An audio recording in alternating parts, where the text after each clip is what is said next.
everybody. Welcome to Chris's Daily Read Aloud, Magic Treehouse Edition. Today, we are starting Magic Treehouse book number 11, Lions at Lunchtime by Mary Pope Osborn. Chapter 1, Before Lunch. Jack and Annie were walking home from the grocery store. Jack's pack was heavy. It held a big jar of peanut butter and a loaf of bread. "Are you going to have a peanut butter and jelly sandwich?" said Annie, "or a peanut butter and honey sandwich?" Jack started to answer, but stopped. "Oh, man," he whispered. "What is it?" said Annie. "Look at that," said Jack.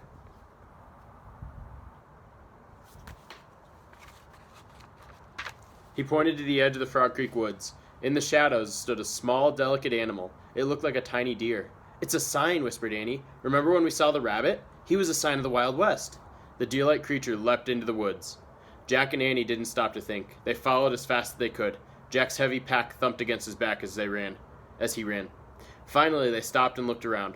"Where did she go?" he said. "I don't see her," said Annie.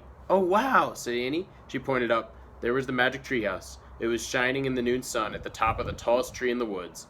Its rope ladder swayed in the shadows below. "Where's Morgan?" said Annie. Morgan Le Fay wasn't waving at them from the window. She wasn't even at the window. "I don't know. Let's go up," said Jack. They climbed the ladder and went into the treehouse. Sunlight streamed through the window. It lit a stack of books and 2 scrolls in the corner. The ancient scrolls held the answers to the riddles Jack and Annie had solved earlier. Jack took off his heavy pack. "Did Morgan leave us a third riddle?" said Annie. "Looking for someone?" said a soft voice. Jack and Annie whirled around. "Morgan!" said Annie. Morgan Le Fay had appeared out of nowhere. She looked ancient and lovely in the bright light. "Do you still want to become master librarians?" she asked Jack and Annie. "So you can help me in my work?" "Yes," they said together. "Wonderful," Morgan said. Then she reached into her robe and pulled out a scroll. You've solved 2 riddles so far," she said. "Here is your third." She handed the scroll to Annie. "And for your research." She pulled a book out of her robe and handed it to Jack. The book's cover said The Plains of Africa.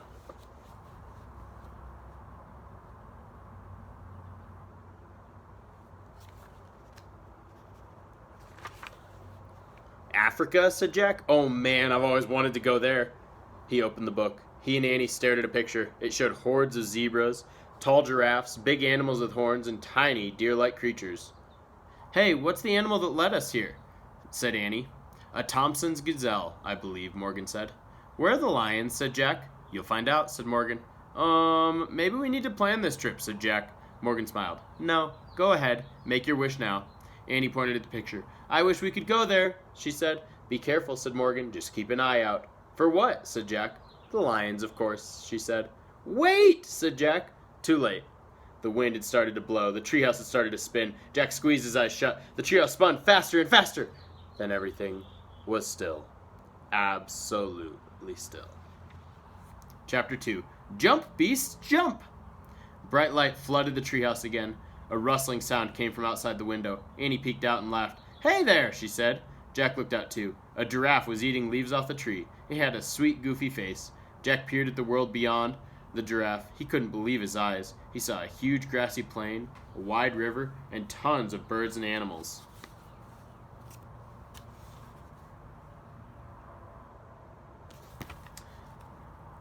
More than he had ever imagined in one place.